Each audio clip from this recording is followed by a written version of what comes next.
Action India TV news, आपकी आवाज हमारी पहचान। खैरी येथे ग्रामपंचायत कार्यालयाच्या वतीने सांस्कृतिक कला महोत्सवाचे आयोजन। कार्यक्रमाच्या पूर्वसंध्येला माजी उपमुख्यमंत्री अजितदादा पवार यांना भावपूर्ण श्रद्धांजली अर्पण करण्यात आली। खैरी येथे दिनांक 26 जानेवारी 2026 पासून सांस्कृतिक कला महोत्सवाचे आयोजन करण्यात आले होते, पण 28 जानेवारी महाराष्ट्राचे उपमुख्यमंत्री स्वर्गीय अजितदादा पवार यांचे विमान दुर्घटनेत निधन झाले असल्याने 3 दिवस दुखवटा जाहीर करण्यात आला असल्याने 3 दिवस ग्रामपंचायतीच्या खैरीकडून स्वर्गीय माजी उपमुख्यमंत्री अजितदादा पवार यांना भावपूर्ण श्रद्धांजली वाहून 3 दिवस सांस्कृतिक कार्यक्रम बंद ठेवले होते।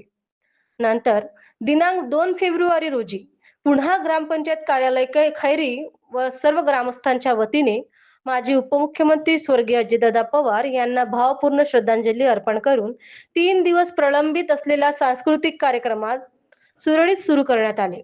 यावेळी सरपंच सदस्य, ग्रामविकास अधिकारी, ग्रामपंचायत खैरी, शिक्षक, शिक्षकेतर कर्मचारी, पत्रकार बांधव, प्रतिष्ठित नागरिक तसेच सर्व खैरी गावातील महिला, पुरुष, बाल, गोपाल व परिसरातील नागरिक मोठ्या संख्येने उपस्थित होते। मुख्य संपादक विनोद माहुरेसह उपसंपादक रमेश आसुटकर,